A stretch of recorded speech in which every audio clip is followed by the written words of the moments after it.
Hello everyone, I am Nisha Lamba and I welcome you all to our channel Unacademy judiciary. और आज की video में आपके लिए एक और लेटेस्ट लीगल अपडेट लेकर आई हूं।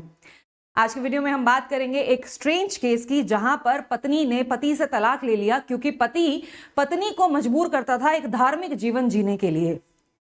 इस वीडियो में पूरा इस केस के बारे में आपको डिस्कशन करके बताऊंगी कि क्या क्या इस केस का बैकग्राउंड था और क्या इनके बीच में डिस्प्यूट था और किन ग्राउंड्स पर कोर्ट ने यहां पर डिवोर्स ग्रांट किया है। कोर्ट का कहना था कि अगर पति अपने रिलीजियस बिलीव्स पत्नी के ऊपर इंपोज करता है तो वो क्रूअल्टी है, क्रूरता है, और अगर वो ऐसा करता है तो फिर यहां पर पत्नी जो है वो तलाक ले सकती है। चलिए स्टार्ट करते हैं आज का वीडियो। लेकिन वीडियो में आगे जाने से पहले आपको मैं बता दूं कि अगर आप अनअकैडमी जुडिशरी के साथ जुडिशरी की प्रिपरेशन करना चाहते हैं तो यहां पर आप सभी स्टेट्स की जुडिशरी की एग्जाम्स की प्रिपरेशन कर सकते हैं। आपके पास आज आखिरी मौका है इस डिस्काउंट का फायदा उठाने का। जुडिशरी के लिए आपके पास पूरे 60% का डिस्काउंट है, ठीक है, और साथ ही पूरे 12 महीने का सब्सक्रिप्शन आपको एक्स्ट्रा मिलेगा फ्री ऑफ कॉस्ट। तो ये जो डिस्काउंट है, इस डिस्काउंट का फायदा उठाने के लिए आपको इस्तेमाल करना है ये जो रेफरल कोड आपको नजर आ रहा है, इससे आपको स्पेशल डिस्काउंट मिल जाएगा। निशा लांबा मेरा रेफरल कोड है। अगर आपको एडमिशन लेना है और डिस्काउंट का फायदा उठाना है तो आपको ये कोड इस्तेमाल करना होगा। इंस्टाग्राम पर अगर आप मेरे साथ जुड़ना चाहते हैं तो निशा_लांबा07 पर कनेक्ट कर सकते हैं, और टेलीग्राम पर आपको मैं मिल जाऊंगी निशा_लांबा1511 के नाम से। ये मेरा चैनल है, यहाँ पर आप कनेक्ट कर सकते हैं। चलिए पहले समझते हैं बैकग्राउंड, क्या सिचुएशन है, क्या केस है, क्या कहानी है। तो बेसिकली कहानी ये है कि हस्बैंड और वाइफ की शादी होती है साल 2016 के अंदर, ठीक है। जो पत्नी है वो एक डॉक्टर है, आयुर्वेदिक डॉक्टर है, और पति भी जॉब करते हैं। बट प्रॉब्लम क्या है हस्बैंड और वाइफ के बीच में कि वाइफ का कहना है हस्बैंड बहुत ज्यादा स्पिरिचुअल, बहुत ज्यादा रिलीजियस हैं, जिसकी वजह से वो सुपरस्टिशियस तरीके से अपनी जिंदगी जीते हैं। सुपरस्टिशियस का मतलब है कि वो अंधविश्वासी हैं, अंधविश्वास में जो विश्वास रखते हैं, और जिसकी वजह से उसको भी फोर्स करते हैं कि तुम भी यही सब अंधविश्वासों को मानो, ठीक है। तो पत्नी के लिए बहुत डिफिकल्ट हो रहा था हस्बैंड के अंधविश्वासों को मानना। इससे ज्यादा और क्या कर रहे थे, हस्बैंड जो है वाइफ को कह रहे थे कि हमें सेक्सुअल रिलेशंस में नहीं आना चाहिए क्योंकि ये धार्मिक तरीका नहीं है जीने का। तो पति पत्नी मतलब हस्बैंड ने वाइफ से शादी तो कर ली, एक गृहस्थी शुरू तो कर ली, लेकिन गृहस्थी शुरू करने के बाद जो एक गृहस्थ जीवन में पति का एक रोल होता है वो रोल निभाने से उन्होंने मना कर दिया। उनका कहना था कि तुम भी धार्मिक बन जाओ, मैं तो धार्मिक हूं ही, हमें फिजिकल रिलेशंस में नहीं आना चाहिए, हमें बच्चे भी नहीं करनी चाहिए, हमें स्पिरिचुअली अपनी जिंदगी को आगे बढ़ाना चाहिए। तो पत्नी इस बात से हताश होती है, परेशान होती है। तो ये रीजन था जिसकी वजह से इनके बीच में अनबन थी। दूसरा रीजन मैंने आपको बताया कि वो उसके ऊपर अपने अंधविश्वास थोपते थे। तीसरा रीजन इनका ये था कि पत्नी एमडी करना चाहती थी, मतलब वो आगे फ्यूचर में अपनी पढ़ाई करना चाहती थी, और उसके लिए हस्बैंड जो है वो उसको आगे पढ़ने नहीं दे रहे थे, ठीक है। साथ ही पत्नी को स्टाइपेंड भी मिलता था, हस्बैंड क्या करते थे उसका जो स्टाइपेंड है वो भी खुद इस्तेमाल कर लेते थे। तो ये सारे के सारे ग्राउंड्स उन्होंने बताए कि ना तो वो उसके साथ सेक्सुअल रिलेशंस में इन्वॉल्व हो रहे हैं, ना उसको आगे की पढ़ाई करने दे रहे हैं, उसका जो पैसा है वो भी खुद यूटिलाइज कर रहे हैं, ठीक है। जबकि उसको मैसेज भी कर रहे हैं कि तुम मुझसे तलाक ले लो, राइट। इस तरह की चीजें हुई हैं, और इस वजह से वो ज्यादा इंक्लाइंड है, मतलब जैसे ही उनको समय मिलता है अपने ऑफिस से उठकर चले जाते हैं तीर्थ यात्रा पर, उठकर चले जाते हैं आश्रमों में, मंदिरों में, जिसकी वजह से ना उनको टाइम देते, उनको निग्लेक्ट करते हैं, उनको कोई प्यार, कोई अफेक्शन नहीं मिलता, ठीक है। तो एक गृहस्थी शुरू करने के बाद वो एक गृहस्थ की तरह नहीं बल्कि एक सन्यासी की तरह रह रहे थे, ठीक है। तो यहां पर जो वाइफ है उनकी ये सब एलिगेशंस थी। मतलब इस केस में ये टिपिकल केस है जहां पर मार धाड़ कोई ऐसी प्रॉब्लम नहीं है कि बदतमीजी है, उल्टा सीधा बोलना है, किसी के साथ अलग तरह की क्रूरता करना है, टॉर्चर करना, वो वाली चीजें नहीं है। यहाँ पर विचारों का मतभेद है, राइट। तो उनका कहना था कि उन्होंने पहले भी डिवोर्स का केस फाइल किया था महिला ने, ठीक है। फैमिली कोर्ट में उन्होंने डिवोर्स का केस फाइल किया। हस्बैंड को जब पता चला कि वाइफ ने तो तलाक के लिए केस फाइल कर दिया है, तो उस टाइम पर जो हस्बैंड है वो अपनी वाइफ के पास, उसके पेरेंट्स के पास गए और उनको बोल के माफी मांगी और कहा कि अब से मैं as a good human being, as a good husband इसके साथ एक फैमिली लाइफ जीऊंगा, ठीक है। उन्होंने प्रॉमिस करके उसको बुला तो लिया वापस, बट वो उस तरह से फिर से रहने लग गए जैसे वो पहले रहते थे। तो मतलब कोई बदलाव नहीं आया। कहने का मतलब ये है कि माफी तो मांग ली बट कोई चेंजेस नहीं आए, राइट। तो इसकी वजह से वाइफ ने दोबारा से फिर से केस फाइल किया। अब हस्बैंड ने इस केस के अंदर क्या क्या चीजें बोली। हस्बैंड का कहना था कि ये जो एलिगेशंस हैं झूठी हैं, मैं कोई सुपरस्टिशियस नहीं हूं और ना ही मैंने इसको आगे की अपनी पोस्ट ग्रेजुएट करने से रोका है। मतलब एमडी अगर ये करना चाहती हैं तो कर सकती हैं, मुझे कोई प्रॉब्लम नहीं है। इनफैक्ट वो खुद बच्चे नहीं करना चाहती जब तक उनकी एमडी कंप्लीट ना हो जाए। तो ऐसा नहीं है कि मैंने सेक्सुअल रिलेशंस के लिए मना किया है। और उनका कहना था कि अब पत्नी की गवर्नमेंट जॉब है जिसकी वजह से जो उसकी सैलरी आती है वो सैलरी कैसे इस्तेमाल करनी है उसमें पेरेंट्स बहुत इंटरफेयर करते हैं। मतलब वाइफ के पेरेंट्स बहुत ज्यादा इंटरफेयर करते हैं जिससे कि वो परेशान है। तो ये उनके ग्राउंड्स थे। फिर जब फैमिली कोर्ट ने ये दोनों की सुनवाई की तो फैमिली कोर्ट ने इसको क्रूअल्टी मानकर, क्रूरता मानकर, मेंटल क्रूअल्टी मानकर इन दोनों को डिवोर्स दे दिया। अब हस्बैंड फैमिली कोर्ट के फैसले से नाखुश थे तो वो पहुंचे केरला हाईकोर्ट में। अब केरला हाईकोर्ट में जब ये मामला पहुंचा तो हाईकोर्ट का क्या कहना था। हाईकोर्ट ने सीधा सीधा ये कहा कि आप अगर किसी से शादी कर लेते हैं तो इसका मतलब ये नहीं है कि आपको उसके ऊपर सारे हक मिल गए, आपको कंप्लीट अथॉरिटी उसके ऊपर मिल गई कि अब वो व्यक्ति क्या सोचेगा, किन चीजों में विश्वास करेगा, ये भी आप उसको बताएंगे। आप किसी इंसान को फोर्स नहीं कर सकते कि तुम इस धर्म के अंदर मानो, ठीक है। तुम उसको फोर्स नहीं कर सकते कि तुम अपनी जिंदगी को स्पिरिचुअल तरीके से जियो। देखो यहाँ पर दोनों ही पति पत्नी दोनों ही हिंदू थे बट तरीके अलग हैं। हर किसी के अपने धार्मिक विचार अलग होते हैं। कुछ लोग जो हैं वो बहुत ज्यादा धार्मिक तरीके से जीना पसंद करते हैं और कुछ लोग थोड़ा साइंटिफिक रैशनल तरीके से जीना पसंद करते हैं। तो आप अपना जो व्यू पॉइंट है वो अपनी पत्नी के ऊपर थोप नहीं सकते। अगर आप अपनी पत्नी के अंदर इंटरेस्टेड ही नहीं हैं, आप उसको समय नहीं दे रहे हैं, आप उसके तरफ कोई लगाव नहीं दिखा रहे हैं, तो फिर मतलब कि आपने अपनी शादी की जो जिम्मेदारियां हैं, जो आपकी गृहस्थ जीवन की जिम्मेदारियां हैं, वो पूरी नहीं की हैं। और इसकी वजह से कोर्ट ने यहाँ पर जो फैक्ट्स है उनको मतलब एक बार पूरा स्क्रूटनाइज किया।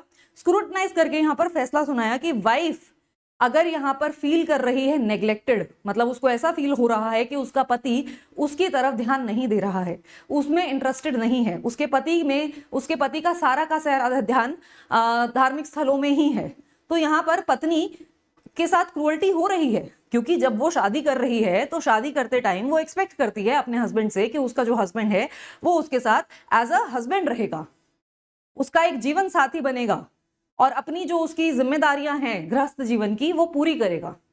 तो वो यहाँ पर पूरी नहीं हो रही है।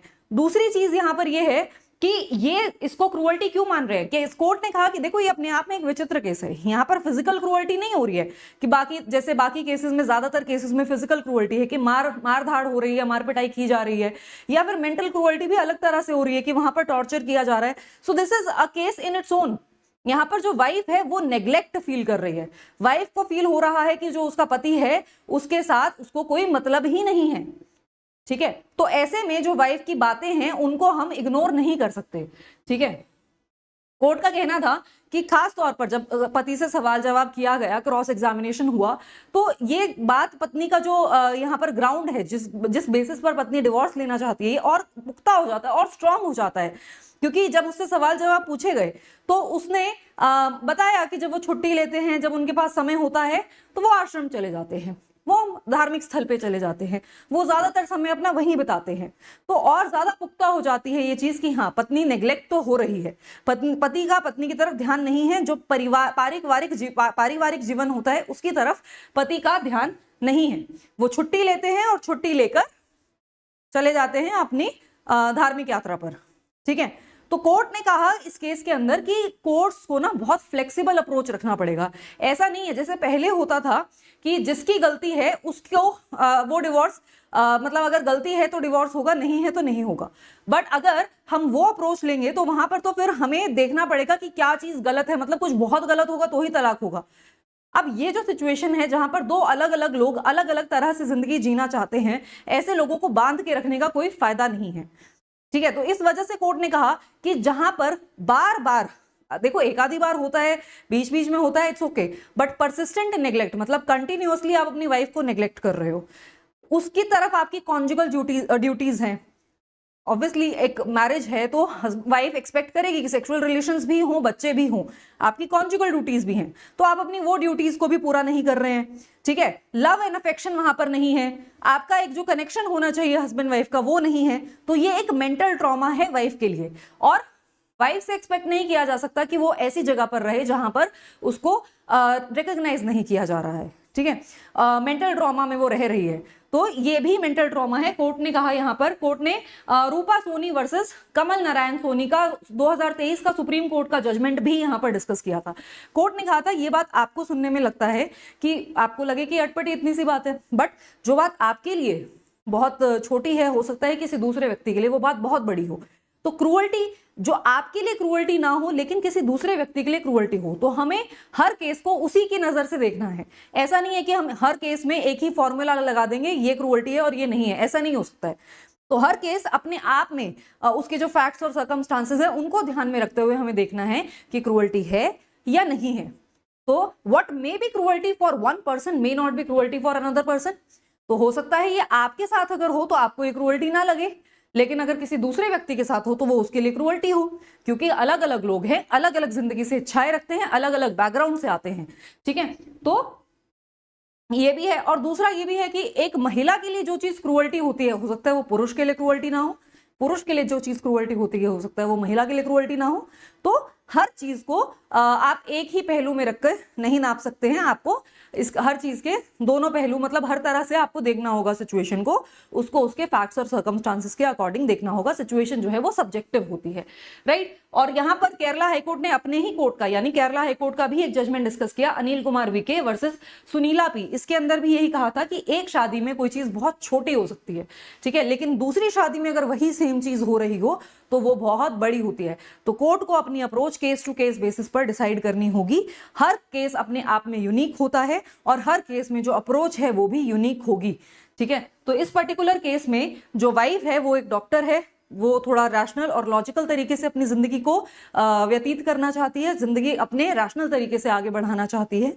और यहाँ पर हस्बैंड जो है वो अपने स्पिरिचुअल व्यूज वाइफ के ऊपर इंपोज कर रहे हैं, अपनी जो उनके हस्बैंड की जो ड्यूटीज हैं वो अपनी पूरी नहीं कर रहे हैं। इस वजह से यहाँ पर फैमिली कोर्ट के फैसले को अपहोल्ड किया गया। कोर्ट का कहना था कि जो फैमिली कोर्ट ने फैसला दिया है वो बिल्कुल सही दिया है, ठीक है, इस फैसले में कुछ भी गलत नहीं है और इस फैसले को चेंज करने की जरूरत नहीं है। और इस वजह से जो हस्बैंड की पिटीशन थी उसको डिसमिस कर दिया गया। कैसा लगा आपको ये जजमेंट और कैसी लगी आपको ये रीजनिंग, मुझे कमेंट सेक्शन में जरूर बताइएगा। चलिए अब बात कर लेते हैं अनअकैडमी जुडिशरी के सब्सक्रिप्शंस की। तो आपको बता दूं कि अगर आप अनअकैडमी जुडिशरी के साथ तैयारी करेंगे तो यहाँ पर आप सभी स्टेट्स की तैयारी एक ही सब्सक्रिप्शन खरीद कर पाएंगे। दूसरी अच्छी चीज ये है कि ये जो क्लासेस हैं आप अपने घर ही बैठकर ले सकते हैं। आप ऑनलाइन अपने फोन या लैपटॉप पर इन क्लासेस को लाइव अटेंड कर सकते हैं। जो क्लासेस होंगी उन क्लासेस में आप अगर लाइव होंगे तो आप अपने डाउट्स साथ के साथ सॉल्व करा सकते हैं, मतलब अपने एजुकेटर से मैसेजेस पे, और आप हैंड रेज करके वर्बली भी बातचीत कर सकते हैं क्लासेस के दौरान। और आपका जो डाउट है वो साथ के साथ रिजॉल्व हो जाएगा। आपके डाउट्स के लिए भी स्पेशल सेशंस होते हैं, राइट। और ये जो क्लासेस होती हैं इसमें आपके सारा सिलेबस कॉम्प्रिहेंसिवली कंप्लीट होता है। बेसिकली जो आपके एग्जाम में आने वाला कंप्लीट सिलेबस है सब कुछ यहाँ पर कराया जाता है। आपको किसी भी चीज के लिए, चाहे वो स्पेशल लॉ हो चाहे लोकल लॉ हो, कुछ भी हो, उसके लिए आपको कहीं और जाने की जरूरत नहीं है। This is one stop solution for you, right. और आपको मैंने बताया कि आपके पास आज बहुत अच्छा मौका है इस चीज को, इस कोर्स को खरीदने का, इस सब्सक्रिप्शन को खरीदने का। क्यों? क्योंकि आज आपको पूरे 60% का डिस्काउंट मिल जाएगा, प्लस 12 महीने का जो सब्सक्रिप्शन है वो आपको एक्स्ट्रा मिलेगा फ्री ऑफ कॉस्ट, ठीक है। तो आप जितने भी ड्यूरेशन का कोर्स खरीदेंगे उसमें प्लस 12 महीने का आपको एक्स्ट्रा मिल जाएगा, राइट। अच्छा, दूसरी चीज ये है कि एक बढ़िया फ्लेक्सिबिलिटी आपको यहां पर मिल रही है। कैसे? आपने एक सब्सक्रिप्शन खरीदा, उसमें ऐसा नहीं है कि उसमें आप एक ही बैच की क्लास लगाओगे। जितने भी बैचेस हैं सभी बैचेस की क्लासेस का एक्सेस आपको मिल जाता है। सब्सक्रिप्शन खरीदते ही पुराने जो आपके आने से पहले बैचेस लॉन्च हो चुके थे उनका सब्सक्रिप्शन भी आपको मिल जाएगा, आपके आने के बाद जो लॉन्च होंगे उनका भी मिल जाएगा। जो क्लासेस आप लाइव अटेंड करोगे वो क्लासेस रिकॉर्ड भी हो जाती हैं, रिकॉर्ड होके आपके ऐप में रहती हैं और वो आप तब तक उनको एक्सेस कर पाते हो जब तक आपका सब्सक्रिप्शन वैलिड है। अब जैसे आप नेटफ्लिक्स का सब्सक्रिप्शन खरीदते हो तो जो भी उसके ऊपर लॉन्च किया जाता है, मूवी हो, सीरीज हो, कुछ भी हो, तो आप उसको कब तक देख सकते हो? जितनी बार आप वहां पर देख सकते हो, कितनी भी बार देख सकते हो, अनलिमिटेड। ऐसे ही यहाँ पर है, आप अनलिमिटेड इन क्लासेस को देख सकते हैं। और आपके अगर आपको कोई टॉपिक है जो पहली बार में शायद नहीं समझ में आ रहा है तो दूसरी बार आप रिकॉर्डिंग देख लो। अगर आपको लगता है कि किसी एक पर्टिकुलर एजुकेटर का पढ़ाया है वो आपको अच्छा नहीं लग रहा है, आपको कोई और एजुकेटर से पढ़ना है, तो आपके पास चॉइसेस हैं। तो ऐसा नहीं है कि एक बैच में आपको एक ही एजुकेटर मिलेगा, बस वो अच्छा पढ़ा देगा और उसी से आपको पढ़ना है। हर किसी का अप्रोच डिफरेंट होता है, किसी को फास्ट पढ़ना पसंद है, किसी को स्लो पढ़ना पसंद है। तो हर किसी का अपना अपना अप्रोच है और आपको जिसका अप्रोच अच्छा लगता है आप उसकी क्लासेस लगा सकते हैं। अब आपको प्राइजेस के बारे में बता देती हूँ कि जो प्लस का सब्सक्रिप्शन है वो आपको डिस्काउंट और एक्सटेंशन के बाद 2 साल का हो जाएगा, ठीक है। और वो पड़ेगा आपको 32,499 का। 3 साल का सब्सक्रिप्शन आपको पड़ेगा 39,999 का, ठीक है। आइकॉनिक का 2 साल का सब्सक्रिप्शन आपको मिलेगा 41,499 का एंड 3 साल का सब्सक्रिप्शन आपको मिलेगा 48,999 का। और अब एक और आइकॉनिक प्रो सब्सक्रिप्शन भी इसके अंदर लॉन्च किया जा रहा है। मतलब प्लस और आइकॉनिक के अलावा एक और तरीका है सब्सक्रिप्शन लेने का, दैट इज आइकॉनिक प्रो। इसके अंदर आपको एडिशनल फीचर्स मिलेंगे। वो है कि आपको पर्सनल मेंटोरशिप मिलेगी टॉप एजुकेटर्स से और साथ ही आपको अनलिमिटेड मेंटोरशिप। मतलब अगर देखो जब हम पढ़ाई करते हैं तो पढ़ाई के अलावा भी ना 1000 तरह के सवाल हमारे दिमाग में आते हैं। कौन सी बुक्स पढ़नी चाहिए, कौन से एग्जाम्स देने चाहिए, राइट। मतलब मेंस को कैसे टैकल करें, अगर हमें डर लग रहा है तो उसको कैसे टैकल करें, डीमोटिवेटेड फील कर रहे हैं तो उसको कैसे हैंडल करें। तो वहां पर हमें चाहिए होता है कि कोई एक बेस्ट फ्रेंड की तरह हमारा हाथ थाम ले। तो आपके जो एजुकेटर्स हैं वो आपका हाथ थामेंगे और वो आपको मेंटोर करेंगे। तो आइकॉनिक प्रो के अंदर आपको ये मेंटोरशिप भी मिलेगी और इस पे भी जो आइकॉनिक प्रो की सब्सक्रिप्शंस हैं वहां पर भी आपको कंप्लीट 60% का डिस्काउंट मिल जाएगा, ठीक है। अनिल खन्ना सर का अभी जुलाई के अंदर आपका बैच स्टार्ट होने जा रहा है, ऑफलाइन बैच है। और अगर आप उस ऑफलाइन बैच में सब्सक्रिप्शन लेना चाहते हैं तो आपको यहाँ पर भी आप इनके बैच में सब्सक्रिप्शन लीजिए और आपको 2 साल का आइकॉनिक का सब्सक्रिप्शन फ्री मिल जाएगा। और इसके लिए भी आप डिस्काउंट कोड इस्तेमाल कर सकते हैं। आप चाहें तो आप सब्जेक्ट वाइज कोर्सेज भी लोएस्ट प्राइसेस पर अनिल खन्ना सर के ले सकते हैं।